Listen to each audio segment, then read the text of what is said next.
Mateus capítulo 6, vamos hoje continuar meditando na oração do Pai Nosso, estudando hoje a quinta petição, no versículo 12, mas quero ler desde o início desta oração, no versículo 9, diz assim: portanto, vós orareis assim: Pai Nosso que estás nos céus, santificado seja o teu nome, venha o teu reino, faça-se a tua vontade, assim na terra como no céu.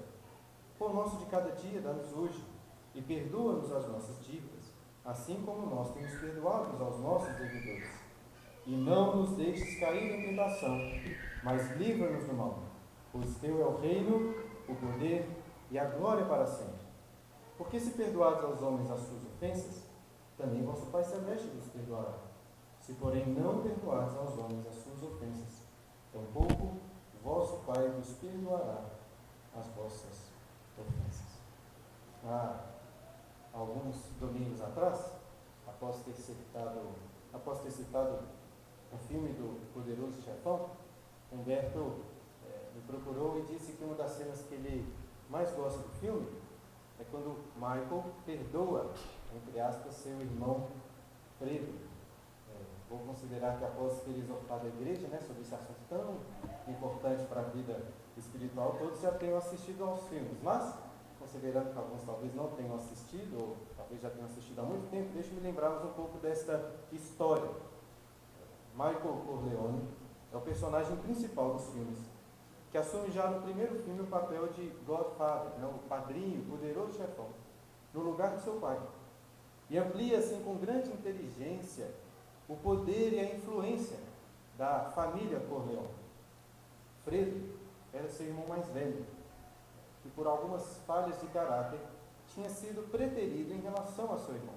E por inveja, Fredo trai seu irmão Michael, colocando ele em uma situação de extremo perigo, junto com a sua esposa e com seus filhos, de forma que por muito pouco conseguiram sair com vida.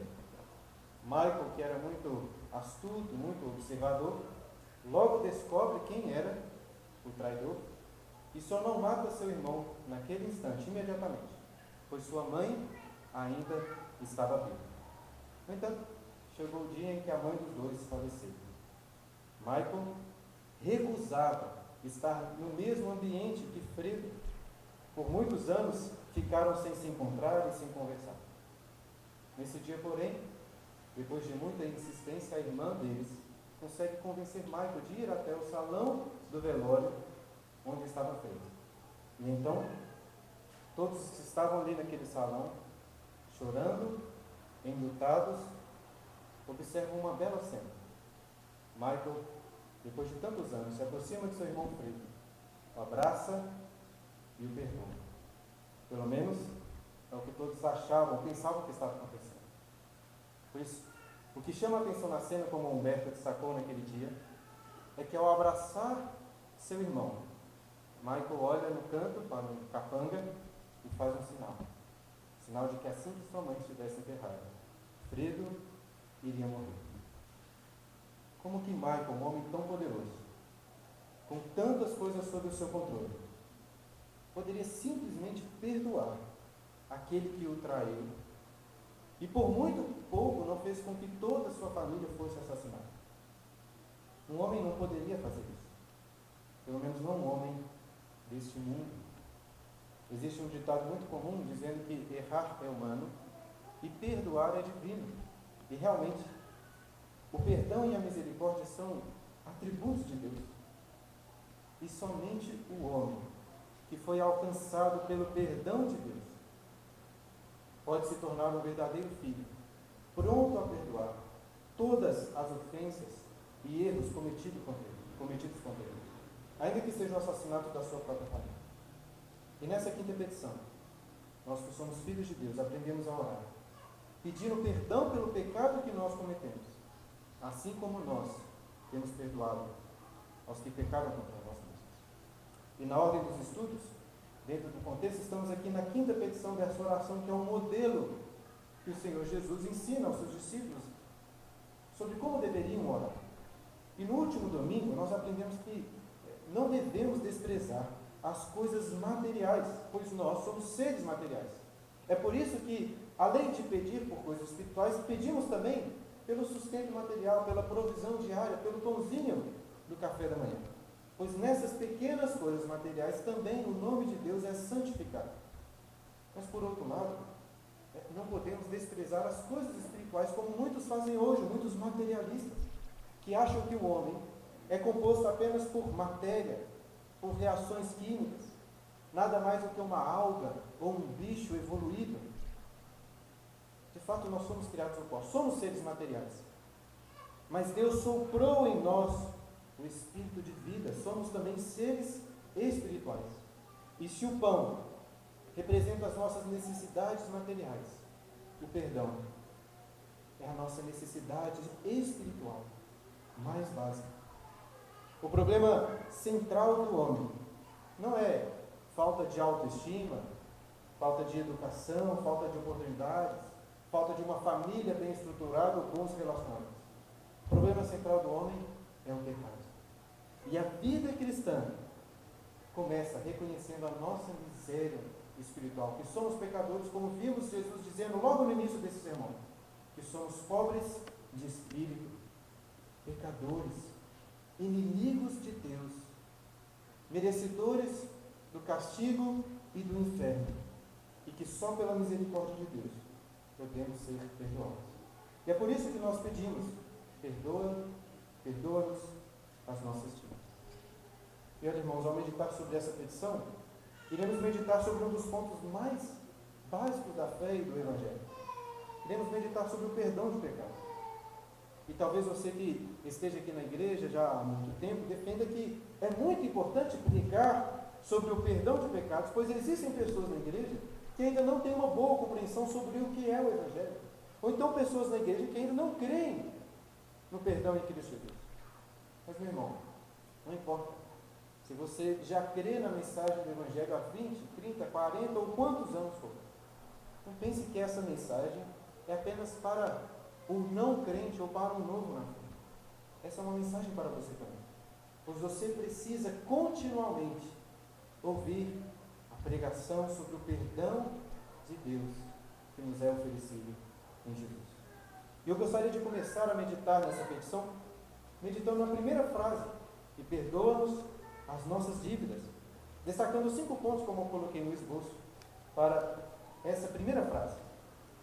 Em primeiro lugar, precisamos reconhecer que é Deus quem nos perdoa. Pedimos para que Ele nos perdoe por todos os nossos pecados, pois todos os pecados que cometemos são cometidos contra Deus, em primeiro lugar. Lá no Salmo 51, Davi, depois de ter se arrependido pelo adultério, pelo assassinato que cometeu, ele ora dizendo assim: pequei contra ti somente. Pois até o pecado que é cometido contra outra pessoa é um pecado primeiramente contra Deus, porque aquela pessoa foi criada à imagem e semelhança de Deus. É isso que Deus revela a Noé, lá no Gênesis capítulo 9, quando fala sobre o assassinato. Portanto, Jesus nos ensina a orar pedindo a Deus por perdão pelos nossos pecados, pois é contra Ele que cometemos todos os pecados. Precisamos entender, isso é muito importante, que o inimigo dos pecadores não é Satanás, não é o mundo, não é o inferno, mas o grande inimigo dos pecadores é Deus. E a salvação em Cristo não é, em última instância, uma salvação do inferno ou de Satanás. É uma salvação do próprio Deus, que está irado contra nós por causa dos nossos pecados. E um segundo ponto que eu gostaria de destacar ainda nessa primeira parte da petição é que Jesus chama aí os nossos pecados de dívidas, perdoa as nossas dívidas.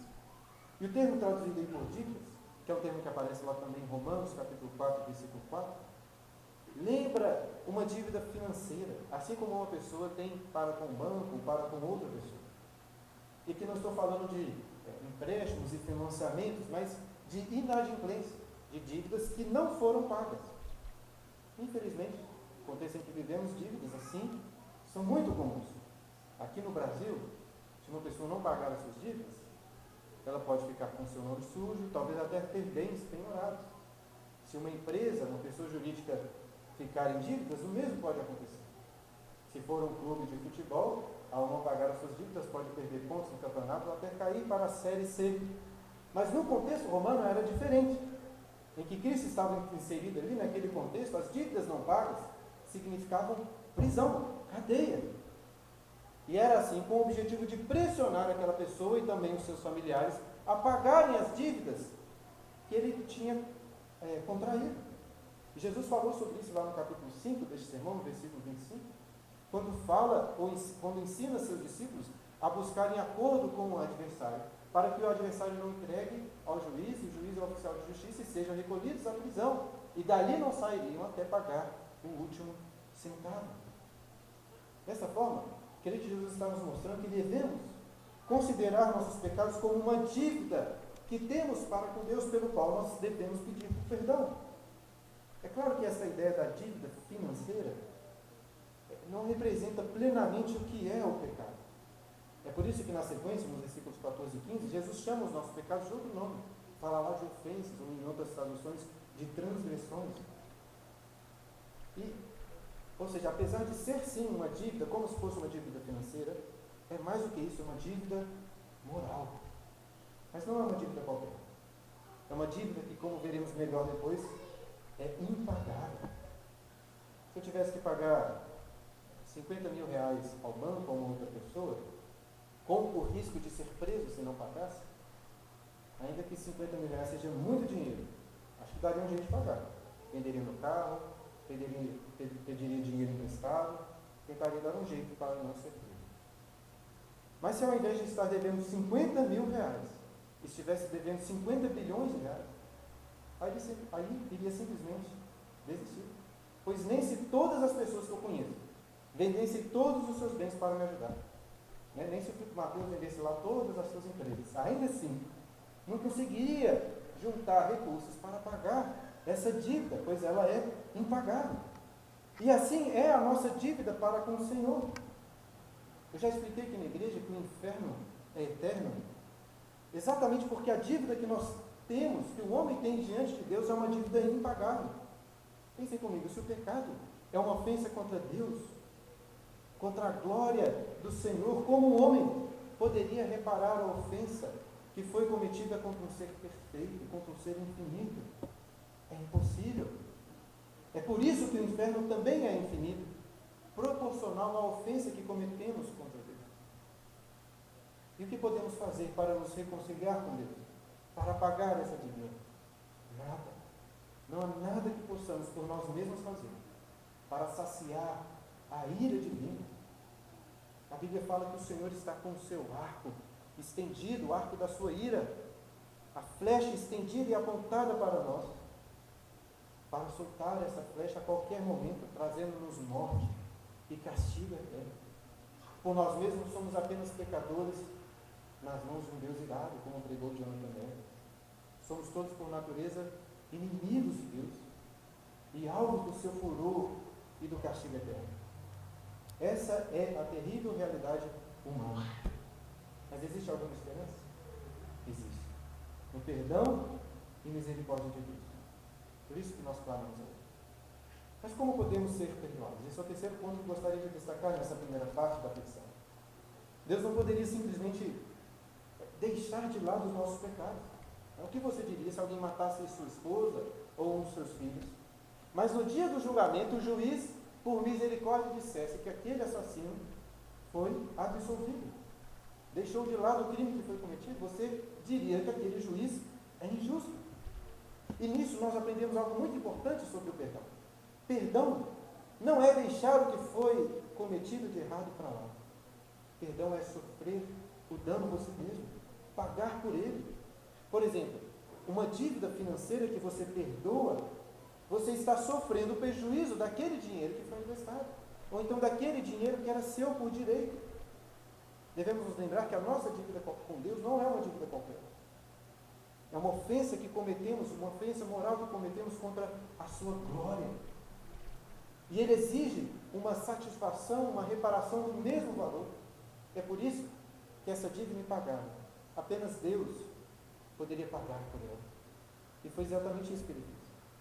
Ele enviou o seu próprio Filho, que se fez homem para pagar a dívida em nosso lugar. Um homem qualquer não poderia pagar. Mas esse era o verdadeiro Deus, é o verdadeiro Deus que possui a mesma glória do Pai. E por isso o seu pagamento é também de valor infinito, suficiente para pagar as dívidas que temos para com Ele. Eu falei anteriormente que a ira de Deus está contra nós, contra os nossos pecados, pois os olhos do Senhor são como olhos de chamas, de fogo e ira contra todo o mal, contra toda a impiedade. E a Bíblia nos ensina que a soma de todo o santo furor de Deus contra o meu pecado, contra o seu pecado, contra o pecado de todos os crentes, foi derramado sobre Jesus no madeiro. Ele bebeu o cálice da ira de Deus até a última gota. E é assim, queridos, que Deus nos perdoa, pregando os nossos pecados na cruz. Paulo diz exatamente isso aos Colossenses, no capítulo 2, versículo 13 e 14, quando diz: E a vós outros, que estavais mortos pelas vossas transgressões e pela incircuncisão da vossa carne, vos deu vida juntamente com Ele, perdoando todos os nossos delitos, tendo cancelado o escrito da dívida que era contra nós e que constava de ordenanças, o qual nos era prejudicial, removeu inteiramente, encravando na cruz. Ele ali colocou os nossos pecados, e assim nós somos perdoados. Em quarto lugar, queridos, gostaria de levantar uma questão muito importante. Apesar de, nos últimos domingos, estarmos estudando aqui apenas pequenos versos, até partes dos versos das Escrituras, perguntas muito importantes, teológicas, têm sido levantadas e sido respondidas. E a pergunta natural, ao lermos essa petição, é a seguinte: se Jesus já morreu para perdoar todos os nossos pecados, por que ainda temos que pedir para Ele nos perdoar? Se os nossos pecados já foram pagos, se a nossa dívida já foi cancelada, como o apóstolo Paulo diz, por que ainda temos que pedir perdão, como fazemos aqui, ou fizemos hoje, durante o culto? Para responder essa questão, nós precisamos de compreender que o perdão que Deus nos oferece é oferecido em dois sentidos distintos. Em um sentido legal, jurídico, de fato, todos os meus pecados, passados, futuros e presentes, já foram pregados na cruz e foram cancelados. Não há mais condenação para os que estão em Cristo Jesus. Mas em outro sentido, em um sentido relacional, eu devo procurar continuamente a restauração, o perdão. É por isso que sempre peço por perdão a Deus. E creio que é assim em todos os nossos relacionamentos. Imagine que um filho tenha cometido um grave erro contra o seu pai e não queira pedir perdão. Se for um pai amoroso, ele não vai deserdar aquele filho, mas naturalmente ocorrerá um afastamento, o relacionamento se esfria. No entanto, no momento que aquele filho volta ao pai, pede perdão, chora, aquele relacionamento é restaurado. Davi, quando estava em pecado, ele se afastou do Senhor. Ele foi se afundando em lama, como cantamos aqui no Salmo 32, ele diz que enquanto os seus pecados, ou quando ele calou os seus pecados, seus ossos envelheceram. Você já se sentiu mal alguma vez por causa do seu pecado? Aquele sentimento de afastamento do Senhor, sem alegria, sem descanso. Você não consegue fazer nada direito até você, ou até o momento que você se coloca diante de Deus. Rasga o seu coração e clama a Ele por perdão. Se você de fato é um cristão, creio que isso não só já aconteceu com você, como ainda acontece muitas vezes. A vida cristã nessa terra é uma vida de constante arrependimento, pedindo perdão. E Deus, como o pai daquele filho pródigo da parábola do Senhor Jesus, nos recebe com braços abertos, com grande alegria, em poder nos perdoar todas as vezes que pedimos a Ele por perdão. E em quinto lugar, como devemos pedir por perdão? A Bíblia fala que Davi era um homem segundo o coração de Deus. Era um homem que serve para nós como um exemplo de fé, de amor pelo Senhor. Mas Davi também era um terrível, terrível pecador. E que assim também serve para nós como um exemplo, não apenas em sua fidelidade a Deus, mas também na maneira como ele pede perdão ao Senhor. quero convidar, se você puder, abrir sua Bíblia lá no Salmo de número 51. Será que já aconteceu alguma vez você querer orar a Deus, pedir perdão ao Senhor, mas você não sabe direito o que dizer, você não consegue? Uma boa sugestão é ler os salmos de contrição como este, o Salmo de Davi, no Salmo 51. Vamos ler os primeiros versículos, até o versículo 12. Olhem como Davi pede perdão pelos seus pecados. Salmo 51. Compadece-te de mim, ó Deus, segundo a tua benignidade. E segundo a multidão das tuas misericórdias, apaga as minhas transgressões. Lava-me completamente da minha iniquidade e purifica-me do meu pecado. Pois eu conheço as minhas transgressões e o meu pecado está sempre diante de mim. Pequei contra ti somente, e fiz o que é mal perante os teus olhos, de maneira que serás tido por justo no teu falar e puro no teu julgar. Eu nasci na iniquidade, e em pecado me concedeu o meu nome. Eis que te comprases na verdade, no íntimo e no recôndito, me fazes conhecer a sabedoria. Purifica-me com sopro e ficarei limpo. Lava-me e ficarei mais alvo do que a neve. Faz-me ouvir júbilo e alegria, para que exultem os ossos que esmagaste. Esconde o rosto dos meus pecados e apaga todas as minhas iniquidades. Cria em mim, ó Deus, um coração puro, e renova dentro de mim um espírito inabalável. Não me repulses da tua presença, nem me retires o teu Santo Espírito. Restitui-me a alegria da tua salvação e sustenta-me com um espírito voluntário. Pedir perdão é fazer como Davi nesse salmo. É, de fato, rasgar o seu coração diante de Deus, reconhecendo quão terríveis são todos os seus pecados. Creio que orar pelo perdão é também ansiar todos os dias pela volta de Cristo, quando seremos glorificados e nunca mais teremos que pedir por perdão novamente. Acho que um dos nossos piores erros é de subestimar a odiosidade dos nossos pecados. Um dos escritores que mais gosto, dos escritores antigos, é Anselmo de Cantuária, um bispo lá do século XI. E ele possui uma visão muito acurada sobre quão odioso é o pecado. Tem um livro chamado Por que Deus se fez homem. Ele apresenta a seguinte situação. Imagina que fosse necessário escolher entre a destruição de todo o universo, exceto Deus. É isso aí, seus familiares, seus amigos, tudo que é de bom, de belo neste mundo, exceto Deus, fosse destruído. Ou então, cometer um pequeno pecado contra a vontade de Deus. A destruição de todo o universo seria preferível, pois é menos terrível que um pequeno pecado cometido contra Deus. E orar por perdão é realmente odiar o pecado. É ter um desejo ardente que todos os pecados, todos, fossem completamente mortificados, para que você não pecasse nunca mais. É assim que devemos orar, pedindo por perdão. Mas Jesus não nos ensina nesta petição apenas a pedir perdão. A petição continua, assim como nós temos perdoado aos nossos devedores. O pastor Charles Spurgeon disse que, a não ser que você perdoe ao próximo, você estará lendo nesta oração a sua sentença de morte. Lutero, lá no Catecismo Maior, afirma que não perdoar e fazer essa oração é o mesmo que dizer: Pai, não perdoe meus pecados. Eu prefiro renunciar ao céu e renunciar à vida eterna e ir para o inferno, junto de Satanás.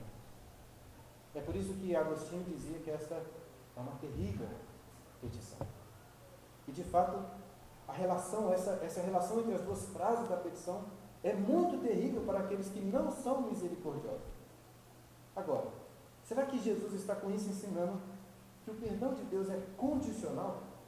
Ou seja, que se eu perdoar muitas pessoas, então poderei também ser perdoado por Deus? Seria uma interpretação possível, acho que se estivéssemos apenas lendo estes versículos. No entanto, quando olhamos para toda a Bíblia, vemos claramente que Deus oferece perdão, ainda quando éramos seus inimigos. A salvação, como Paulo afirma explicitamente aos Efésios, é pela graça somente, não por obras. Não há mérito em nós que mereça o perdão do Senhor. Mas além disso, se olharmos aí para o contexto imediato, veremos que essa oração começa com um Pai Nosso. Ou seja, essa oração é daquela pessoa que já foi salva, que já foi perdoada e já se tornou um filho de Deus. Essa não é a oração do descrente que depois de ter perdoado muitas pessoas, busca a Deus como que pedindo por um perdão merecido. Não adianta querer consertar seus erros, aprender a perdoar as pessoas, para então se colocar diante da presença de Deus e pedir perdão, como se agora você pudesse se considerar digno de se colocar diante da presença do Senhor. Jesus começa esse sermão, como disse, falando que o reino dos céus é dos pobres de espírito, dos humildes de espírito, aqueles que reconhecem a sua miséria, que não confiam em nada em si mesmos, mas apenas na graça do Senhor. Então não pode ser condicional.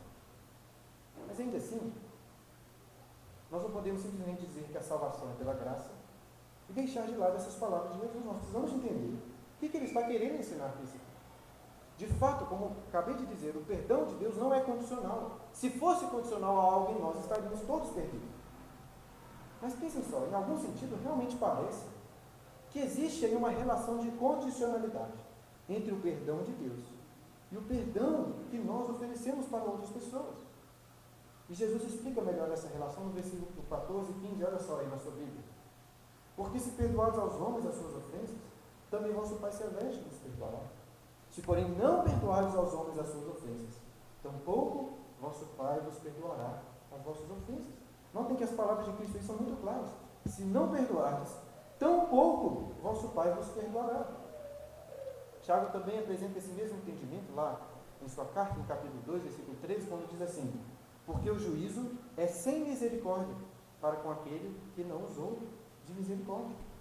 Como disse anteriormente, mais uma vez, isso não significa que para pedir perdão ao Senhor, você precisa antes ter um coração perdoador, ter um coração misericordioso. Mas significa que se você realmente recebe o perdão de Deus que Ele oferece em Cristo, se compreende quão grande e terrível era a dívida que Cristo pagou em seu lugar, não existe ofensa, pecado cometido, que você dirá, isso eu não perdoo. Todos aqueles que foram verdadeiramente alvos da misericórdia de Deus irão necessariamente perdoar até os piores erros cometidos contra eles. E isso, este ensino do Senhor Jesus não deveria ser nada de novidade para os seus discípulos. Pois lá no Antigo Testamento nós já vemos essa clara relação entre receber o perdão de Deus e perdoar o próximo. A própria lei que Deus prescreveu ao povo era uma lei graciosa, misericordiosa, mostrando que aquele povo que foi escolhido para ser alvo da misericórdia de Deus deveria também perdoar uns aos outros. É por isso que existem leis como a lei do ano do jubileu, em que todas as dívidas eram canceladas. E claro, não poderíamos deixar de citar a parábola que o Senhor Jesus contou para ensinar exatamente esse ponto que está ensinando na oração. Em resumo, a parábola que lemos durante a liturgia, do credor incompassível, lá em Mateus capítulo 18, conta a história de um homem que devia 10.000 talentos ao rei. Não é tão simples assim de saber com precisão o valor de cada um desses talentos. Mas é bem evidente que era um valor altíssimo. Apesar de algumas diferenças de opinião histórica, alguns comentaristas, vários deles, afirmam que um único talento equivalia a 6.000 denários. E um denário era a medida de pagamento para um dia de trabalho. Ou seja, para arrecadar um talento, um trabalhador comum precisaria de trabalhar 6.000 dias para arrecadar então 6.000 denários, um talento. 6.000 dias de trabalho são 16 anos e meio de trabalhos ininterruptos. Se você multiplicar agora isso por 10.000, porque eram 10.000 talentos, seriam 165.000 anos de trabalho, só para receber os recursos necessários para pagar a dívida, quanto mais para juntar e realmente pagar aquela dívida. Ou seja, a não ser em casos muito excepcionais de pessoas muito ricas, Jesus está mostrando que essa era uma dívida impagável.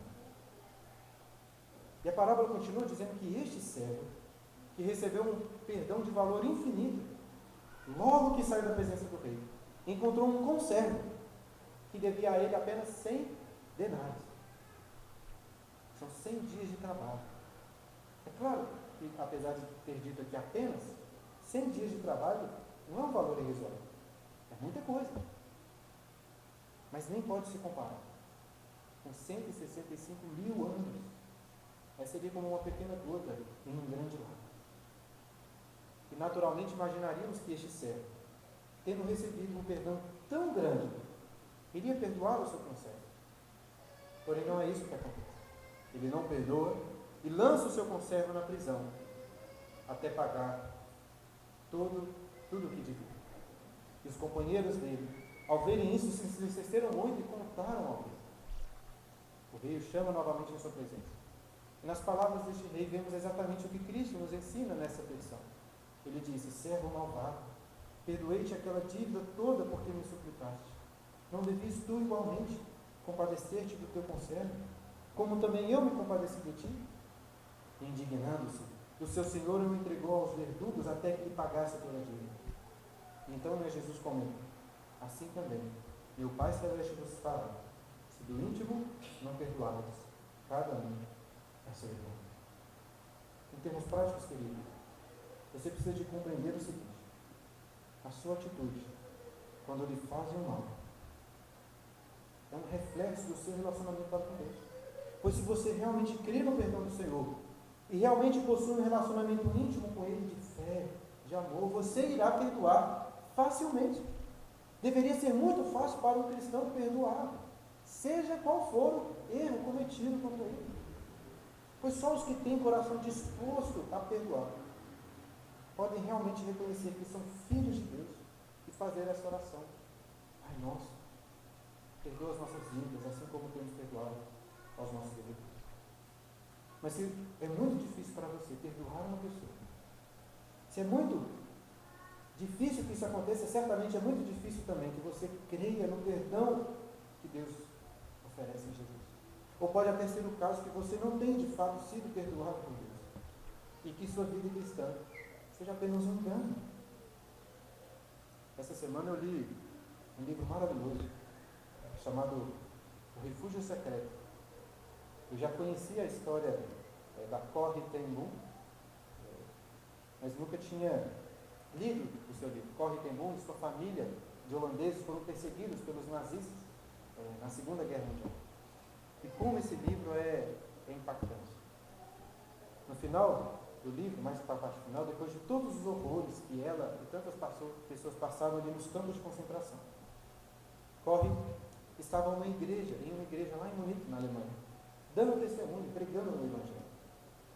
E após o culto, ela encontrou um homem e reconheceu ser um ex-membro da SS, um guarda que vigiava ela e várias outras mulheres enquanto trocavam suas roupas nos vestiários, sofrendo certamente uma terrível humilhação.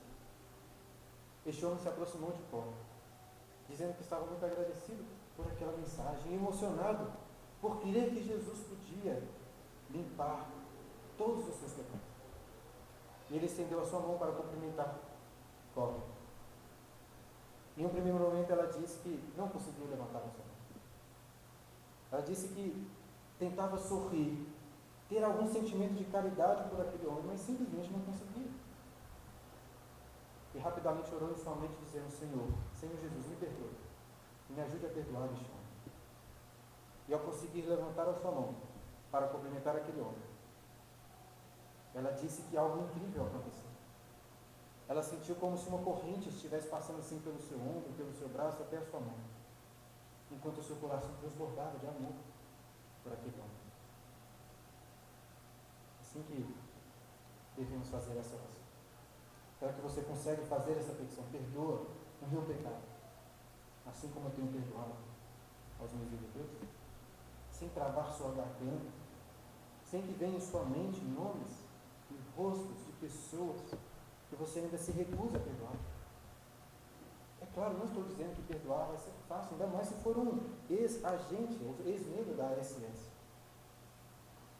Mas se você de fato encontra dificuldades em perdoar alguma pessoa, mas sinceramente pede a Deus, como fez Corrie, para ajudá-lo a perdoá-lo, é muito provável que você seja um cristão. Mas se você decidir que não irá perdoar determinada pessoa. Se tu dizer que você decidiu que não é um cristão, simplesmente não é. Crianças, prestem atenção, que isso é muito importante para vocês também. Vocês creem que Jesus perdoou o pecado de vocês? Se você crê que Jesus limpou os seus pecados, como vocês cantam em tantas orações e tantos cânticos, você também deve perdoar o seu irmão, o seu amigo, quando irritar você, quando quebrar um brinquedo, ou até quando bater em você. Mas é isso que Cristo fez por nós, Ele nos perdoou. Mas, irmãos, o que significa realmente perdoar aquele que nos fez o mal? Em primeiro lugar, não significa deixar para lá o que aconteceu, já falamos disso. Na situação de um irmão pecar contra você, o que deve ser feito? Jesus, lá em Mateus no capítulo 18, a partir do versículo 15, ensina que você deve ir conversar com esse irmão. E se ele ouvir, pedir perdão, ótimo, ganhaste seu irmão. Mas se ele não ouvir, você deve levar, ou chamar testemunhas. Se também não atender, você deve levar o caso para a igreja. E se ainda assim ele se recusar a ouvir e pedir perdão, a igreja deve considerá-lo como gentil e publicano, ou seja, considerá-lo como não crente. Portanto, queridos, perdoar não significa deixar. Vá lá. Notem nesta oração que Jesus nos ensina a orar: perdoe as nossas dívidas. Ou seja, ainda que um cristão tenha que se preocupar primeiramente com os seus próprios pecados, tirar a primeira trave dos seus olhos, ele também deve se preocupar com os pecados dos seus irmãos. Claro que não para ficar acusando, mas para ajudá-los. E se for o caso de um irmão da igreja que está em pecado e não se arrepende, sim, ele deve ser disciplinado pela igreja. Perdoar também, queridos, não é uma amnésia, como se você esquecesse completamente do que aconteceu. Muitas vezes isso é simplesmente impossível de acontecer. Perdoar, como vimos, é sofrer do dano, é não exigir mais reparação, é esquecer no sentido de que você nunca mais vai usar aquilo contra a pessoa, trazendo aquele assunto à tona novamente. Agora, o que dizer sobre as pessoas que nos fizeram mal, que estão nos fazendo mal, mas não reconhecem o erro que estão cometendo? Por um lado, eu creio que sim, o pleno perdão, a plena reconciliação só é possível quando o ofensor pede por perdão, reconhece os seus erros. Mas, por outro lado, o apóstolo Pedro nos ensina, ou disse lá em sua carta, que o amor cobre multidão de pecados. 1 Pedro capítulo 4, versículo 1. E Jesus nos ensina que nós devemos amar até os nossos inimigos. Portanto, devemos amar, cobrir os pecados até daqueles que nos fazem o mal, não os tratando segundo fizeram contra nós, não pagando o mal com o mal, mas o mal com o bem. É claro, não estou dizendo que você precisa ser um trouxa, que confia piamente naquele que já lhe desapontou tantas vezes. Se eu descubro que um filho estava mentindo para mim, ele pode se arrepender, eu irei perdoá-lo, mas pode ser que demore um tempo para que eu confie novamente em sua palavra, até que ele demonstre fruto de verdadeiro arrependimento, de mudança. É natural que aconteça assim no nosso relacionamento. No entanto, o nosso coração deve ser como o coração do Senhor, que está sempre pronto a perdoar o que for que aconteça. No início do sermão citei aquela cena que Humberto comentou, que Michael Corleone não estava disposto a perdoar seu irmão. Em uma outra cena, agora no terceiro filme, vimos Michael bem mais velho, conversando com o cardeal Lamberto, lá em Roma. E em um momento muito intenso dessa conversa, o cardeal vira para Michael e pergunta se ele gostaria de fazer a confissão dos seus pecados. Naquele momento, Michael dá uma risada e diz: Vossa Eminência, eu faria gastar muito do seu tempo. Eu estou além da redenção. Mas Michael estava errado. Nenhum homem mau como Michael Corleone está para além da possibilidade de redenção. Se um homem terrível, ainda que fosse Hitler, nos últimos instantes da sua vida, sinceramente, verdadeiramente se arrependesse, chorasse pelos seus pecados e buscasse o perdão, Deus estaria pronto a perdoar. O pastor Diobi conta uma história, ouvi uma vez ele contando uma história de um missionário que estava pregando o evangelho para uma prostituta na cidade de Londres. E depois de muita conversa, esse missionário descobriu que essa mulher tinha deixado uma casa, um pai, um irmão, pessoas muito amorosas, pessoas virtuosas. E quando o missionário tentou persuadir aquela mulher de tentar voltar para casa, ela disse: não, nunca, isso será impossível. Meu pai e meu irmão nunca irão me perdoar, eles vão me expulsar de casa. E depois de alguma insistência, aquele missionário a convenceu, pelo menos enviaram uma carta para o seu pai e seu irmão. E assim ela fez. 2 dias depois, ela recebe uma carta em sua casa, com aviso de entrega imediata, e ansiosamente abre aquela carta e lê ali: prontos a perdoar, prontos para perdoar. Meus irmãos, Deus é assim. Você pode se achegar a Ele, não importa quão terríveis sejam os seus pecados. Os livros de Gênesis e Apocalipse são como cartas que Deus escreve para todos, cartas do Pai, Filho e Espírito Santo, dizendo para todos: prontos para perdoar. Se você tem dificuldades para perdoar, você deve refletir mais sobre este amor de Cristo por você na cruz. Mas não só de Cristo, o Filho, mas também da pessoa divina do Pai. Pelo menos para nós, acho que talvez seja mais difícil do que sofrer, seja ver os nossos filhos sofrendo. A Bíblia nos ensina que Deus, o Pai, moeu o seu Filho na cruz para perdoar os nossos pecados e livrá-los do castigo eterno. Essa, queridos, é a nossa única esperança. É o motivo de toda a nossa vida. Não importa quão terrível seja o meu pecado, por mais sujo, feio e terrível, o poder da cruz é maior que o meu pecado. O sangue de Cristo possui um valor muito maior do que o das minhas transgressões. A justiça dele é maior do que a minha injustiça. Nossos pecados são sim terríveis. Quando pecamos, devemos chorar de angústia e sofrimento diante da presença do Senhor. Mas como é maravilhoso poder se prostrar diante de um Pai e orar a Deus: ser propício a mim, pecador. Então se levantar com confiança de que você de fato foi perdoado, purificado em Cristo Jesus. Não há nada melhor. Que Deus nos perdoe sempre, assim como também temos perdoado